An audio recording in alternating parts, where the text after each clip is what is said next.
just like that we get a countdown. I know. Because I'm sure everybody out there is kind of around my age.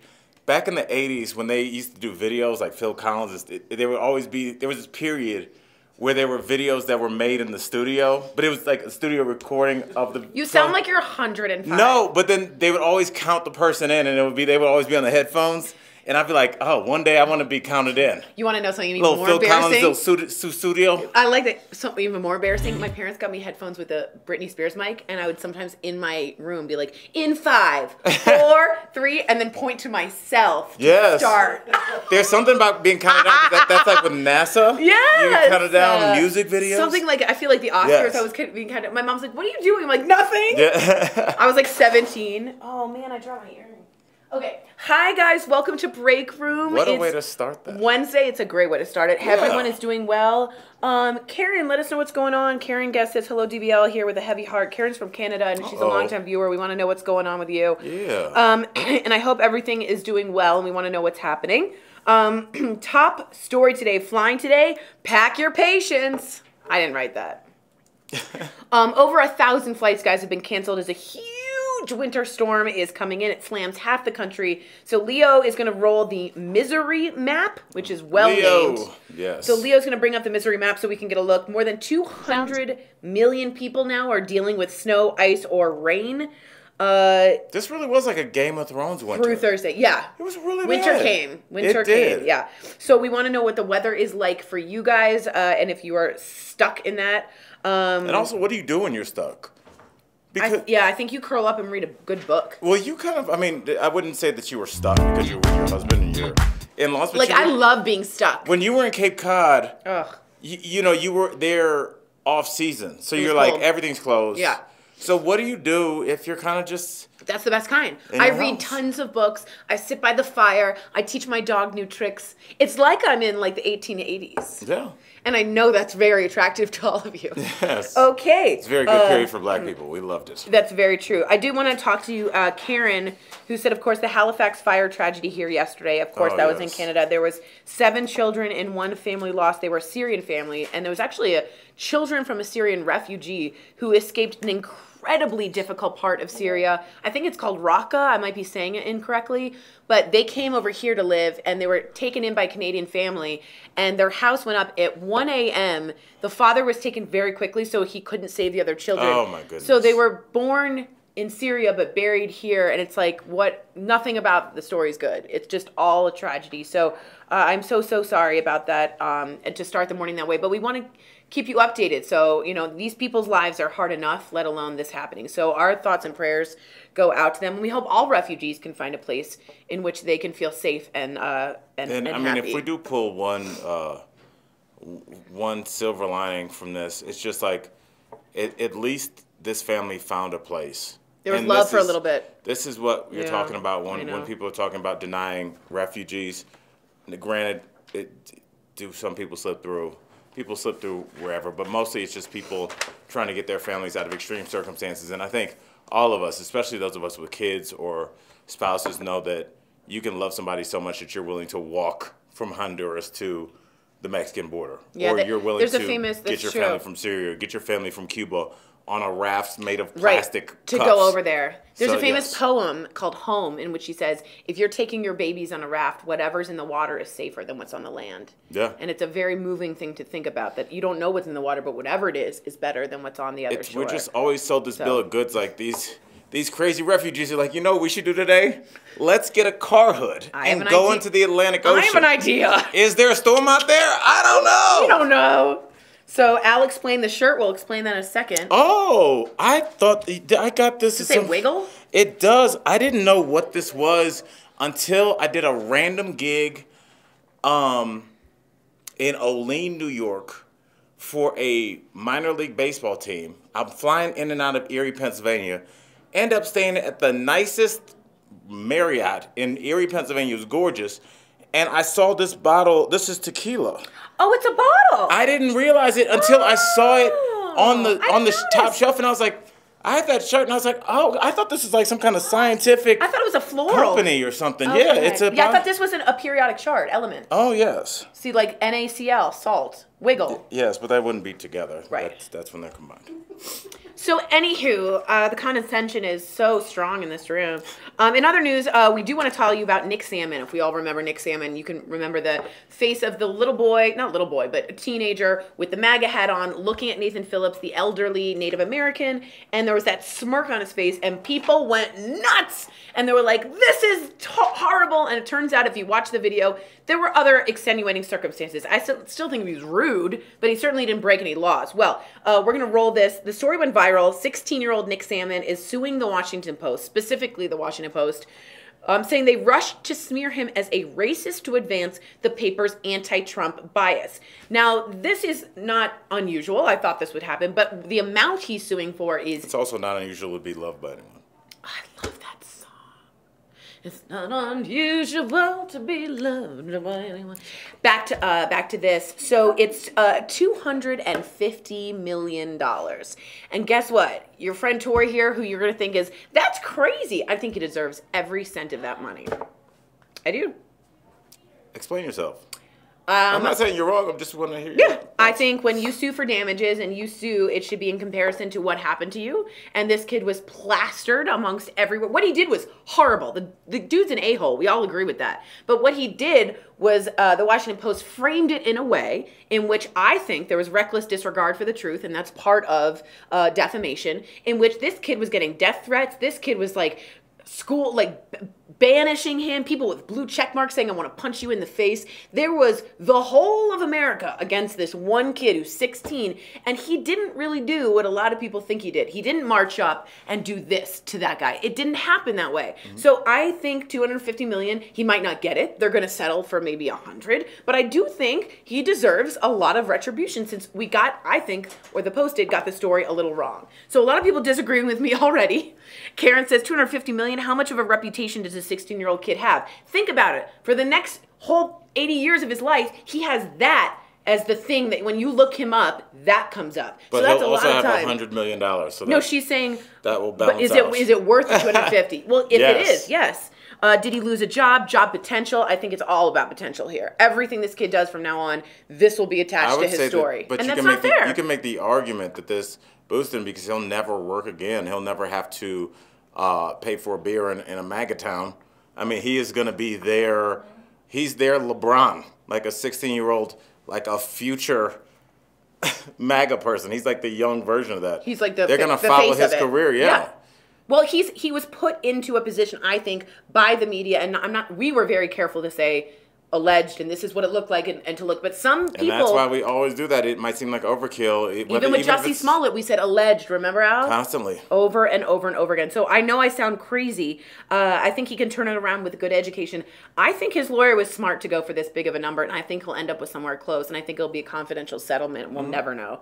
But like the Colin Kaepernick. Just like the Colin Kaepernick. And let me tell you something. That man made so much money. Good for him, and I hope he uses it for good, because I think he absolutely will.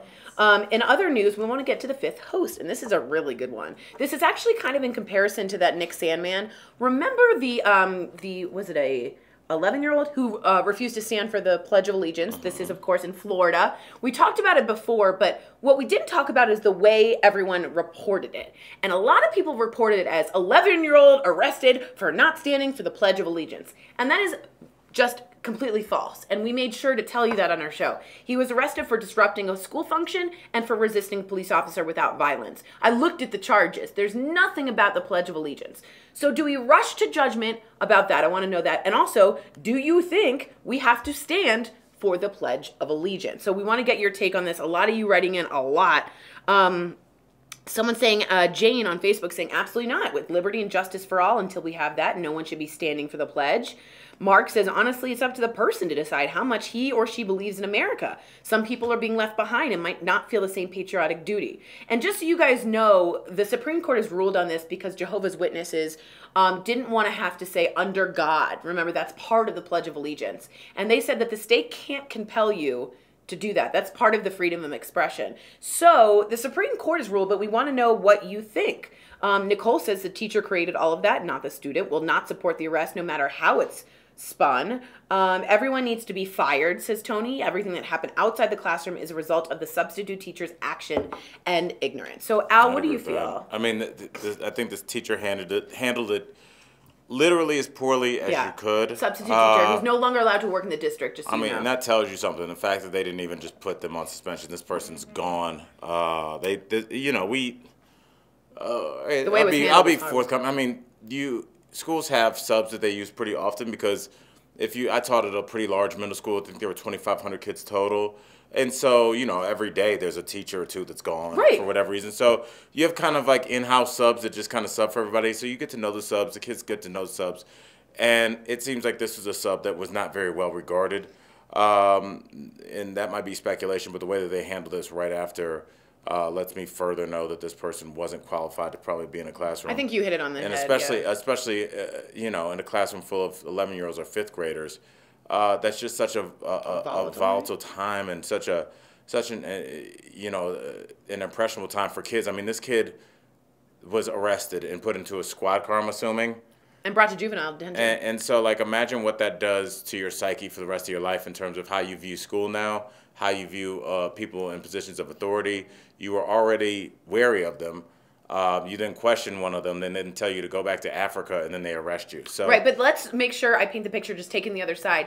So the Kyle Kennedy said, I don't want to stand. This teacher did not know that you're allowed to not stand and that it's frequently done at the school, including this child, and said, well, you have to stand. If you don't want to stand, then go back to where you're from. He said, do you mean Africa? She said, yes, I would go back to Cuba if I didn't like it. A very odd sort of racist conversation occurred. And then she tried to get him to calm down, and then things escalated, and I think on behalf of the teacher on her part. She escalated until the child was out of control. The school dean came in 20 times, asked the child to calm down, couldn't do it. A school resource officer had to come in and then take the child, and then the police were called. So there is a story behind that, but a kid who's 11 should be probably emotional about this and should be reacting. A substitute teacher shouldn't, in my opinion. So I'm with Al on this. The teacher had all the responsibility of taking that down. And it would have been such an easy thing to do. Really? That's the sad thing. Yes, you just take a kid outside and put your hand on his shoulder and tell him to relax, and I completely understand. Al's a teacher, was a teacher, so I'm interested in hearing how you do it. That's just weird that was handled like that. But,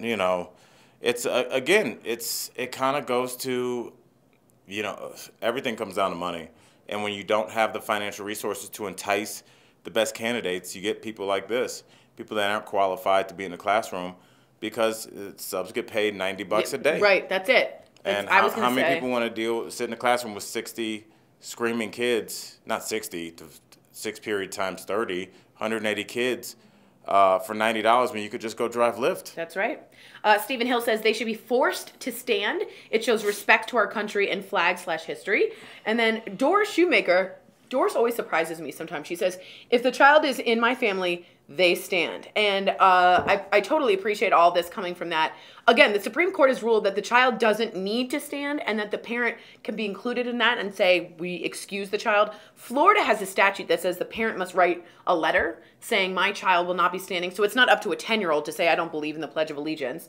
But this school apparently was even more lax and said, hey, if you don't feel like standing, that's okay. So this school in particular was okay with Kyle not standing. It was this teacher that didn't. So you guys are writing very interesting. Deanna Farlow says, wouldn't it be good as a parent to have the discussion with your child, standing or not? And if they don't want to stand, maybe the parents should let the teacher know or school know. Deanna, you hit it on the head. That's exactly the Florida statute. Just needs a parent to say, my child is excused, and that's fine. So they do the same thing for sex ed. Exactly, right. You have to get a parental take on that. But just I know had some that... kids that opted out of sex ed. And here's my take on this. If you're forced to stand for the flag of your country, it makes me feel as if we're not understanding that America, you should be able to not stand and not get harassed for it. That's the whole point of America. And it's really hard to understand that I'm not suggesting you be disrespectful to the flag. I think it's the most respectful thing is to adhere to your own beliefs, to question authority, and to also say, I love America so much that I'm going to say I'm not comfortable with where it is right now. And just regard to Stephen, I know he writes a lot, and I appreciate Stephen being such a good contributor. My thing is like take the pledge out of it. I just don't like the word forced. Yeah, right. Stephen, if I agree. If I hired you into my company to work here at DBL and you signed a contract saying that you're forced to shake Al Jackson's hand and say, "How was his day?" and then nod politely. Wouldn't you rather do that on your own? When you want rather have have it be written into your contract. I don't want to do anything out of obligation. I don't want anybody to do anything for me out of obligation. I want it to be because you want to. Right, and I think when you force someone, that makes me think of a king or a dictator or a monarchy or something other than a publicly elected official that works for me. That's not how America works, in my opinion. But I really do appreciate you guys talking about this. And a lot of people are talking about how the money is just abhorrent. Abhorrent, absolutely. In terms of teacher salary. Teacher salary, excuse me. Yeah, I know Denver teachers, by the way, we want to give you a big round of applause. Or I do. Yes. Oh, yes. Of course. Well, I didn't know what you were... Clapping. So Denver teachers struck? What's the past tense of strike? Ooh. Striked? Struck? Struck. On strike? Yeah, they went on strike. That's better. For several days in like 7-degree weather. It's freezing out here. And they finally signed an agreement so that their base pay and bonus isn't just like willy-nilly, which it totally was. Just so you know, West Virginia teachers have just said we're walking out. They were the catalyst for this whole strike. They've already struck last year. They're striking again. So, you know, you leave it up to the people and they're going to find a way to organize. And they're going to find a way that this is unacceptable. Yeah, and I mean, I have 3 children in the LA public schools, and they were on strike a month ago. Wow. So, and I believe that strike lasted 3 days, 3 or 4 days. So, I mean, this is... Take it seriously. It's a real thing, and I mean, for these people to walk out, I mean, especially like we have in administration, and it's somebody that was a former public school teacher that took the $250 teaching credit away from teachers so that they have to pay out of pocket for their own supplies and to decorate their own classrooms, which is what you want to do is have a very inviting, learning-friendly environment in your classroom. And the fact that you have to pay that out of pocket when you're already on a shoestring budget, it's just it's a lot. So like I said, clap for your teachers, honk for them when you see them in the streets protesting, but don't then grab your wallet when it's time to start voting on budgets in your local area. Yeah, and just to add to that, look for the candidate that's going to advocate for bigger teacher salary. That's a big position for me, big issue. I look at a lot of people, and you know, and it's hard for human beings not to be selfish because that's how we're wired. We are all selfish in our own way, and that's part of how we exist is through a certain amount of selfishness. But I know you may live in an area where you don't have any kids, or your kids are already graduating out of those schools, and you say, well, why should I be paying for budget increases for the school? I don't even, my kids don't even go to that school. I don't have any kids. Schools are so important in terms of just the overall neighborhood in itself. Even if you're just looking at it strictly for property value. Let's say you don't like kids, but you like money. A great school is going to bring wealthier families into that district because they want to send their kids to good public schools. So even if you don't care about teacher salaries, just pay the money for a good school because it'll increase your property value. Wouldn't you want the future generation to be taught by the best of the best? And wouldn't you want to be paid accordingly? I don't think some people care, and it's okay. That's interesting. That's okay. Someone says, Al, you look great today. This is Jules Watson. Jules, I'm also here. I think you look adorable. Adorable. You look like a French pastry. Yeah. Yeah. I look like a macaron. On top of a pink sheet cake. Yeah. Well, I'm sweet and salty today. So just so you guys know, trending right now, we just want to keep you updated on the Jussie Smollett case because it's turned into a full-blown opera. At this point, police are still investigating the Jussie Smollett case. We're tracking the latest in the Jussie Smollett... Oh, I just said that. That's awesome. They were apparently, the brothers, seen in an elevator, Al, with Jussie just before the attack. So I feel like no one could have planned this worse. I feel like this is Roadrunner animation. I feel like this is ridiculous. That tip has been disputed. Oh. Okay. They were not in the elevator. So... good. But whether they were or weren't, this is just embarrassing. Yeah, it's just bad on all fronts, and I think it goes to speak to a larger point, and it's that you can't do anything illegal anymore. We're getting to that point. You can't cheat anymore. You can't steal things. There are cameras everywhere. They can track your cell phones. We walk around with personal homing devices. It's true. We talk to people. We text people. You know what's funny, Al? We do ride share. It's true. And they know your address. You buy things That's with true. your debit card. You can track everybody almost to the exact second of where they are. And it's just impossible to lie anymore, so don't do it because you're going to get caught. It's going to be embarrassing like this is. Well, it is embarrassing, and I will say, Cardi B said, why are you ruining Black History Month? Grr! So that was really funny. And someone, Wanda Sykes, did you see that? No. You couldn't have planned a worse Black History Month because Burberry just apologized for having a runway show in which a woman walked down like this, because she hasn't eaten a sandwich in a long time, and she was wearing pearls, brown pearls, and they were shaped like a noose. And I'm like, guys. And then the Gucci thing with the blackface, and then the Katy Perry shoes. So Wanda Sykes is like, this is the worst Black History Month ever. It's a rough one. It's a rough one. Anyhow, what you said about cameras is so interesting. Jussie apparently, allegedly, found the spot because he thought the camera would catch it. And ironically, he worked so hard at doing that, he found the one position in Chicago where there wasn't a camera. So apparently that's really what's making everybody upset. So he said he wanted to scout the location and find it, and apparently he found the one place in the North Loop that there wasn't any. And Trevor Noah was doing something on The Daily Show, and he was like, two black Nigerian people screaming MAGA country. They're not even from America. It's so weird. It's just so weird. The whole thing was just ridiculous. So anyway, we wanted to know what you guys thought about it, and you know, I worry about Jussie. If this turns out to be true, that's... He should. Yeah. Not good. Not He's good. He's got a long life ahead of him, and he's going to have that name attached to him, and this incident will be forever associated with his name and with the show. I mean, I think about the people that are on Empire that were like, oh, we need 2 more seasons and we're great. I mean, this is the kind of thing that can tank a show. Yeah, oh yeah. And to be honest, they're cutting out almost all of Jussie's parts. Just, you know, he had a big musical number and 9 different scenes. They've cut all those scenes from Empire. So this leaves him in a very sort of awkward position. So, and even civil rights activists are chiming in and saying things like, this is bad for victims. So not looking so good for Jussie. And Queen Catherine says it perfectly. The whole Jussie Smollett mess makes me sick to my stomach, and I think it makes everyone sick to our stomach. So please keep writing in, guys. We want to know, do you think you have to stand for the Pledge of Allegiance? And here's a question for all those who did think Colin Kaepernick shouldn't have knelt. If you think he shouldn't have knelt, are you the same person who thinks a kid has to stand for the national anthem? Is there no backing down from just respecting that flag in any circumstances? And then I would love to know what you guys think about peaceful protests. And is this not one? And do kids not have their rights to do so?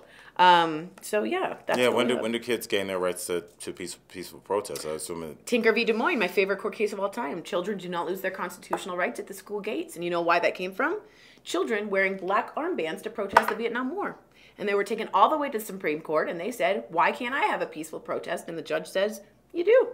And so ever since then, it's a major statement that students don't lose that right that has saved students in a lot of ways. Sit-ins, marches, all of this has been allowed for public schools. So we want to know what you think. Oh, I just saw, we're also talking about Gaga. Oh, we are.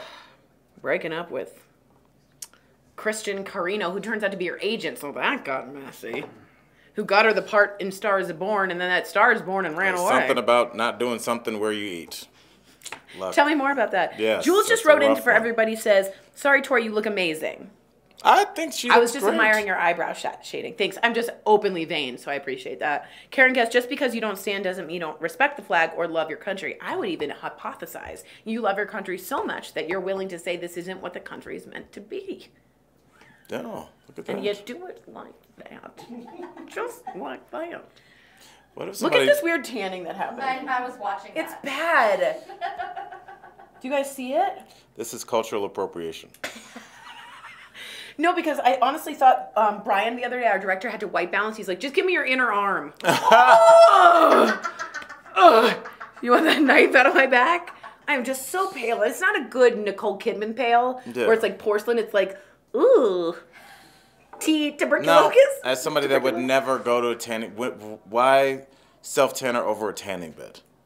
I never do tanning beds. I do the spray. Are they bad for you? Yeah. They seem like they're bad for you. Skin cancer. It's terrible for you. But you do have to stand there naked with this random woman spraying cold, and you're like, thank you, here's $50. It's a very How long does that last? A week, if best. Really? Yeah, I mean, look at that. I'm in the wrong business. Oh, you can make cash. Really? Yes. Wow.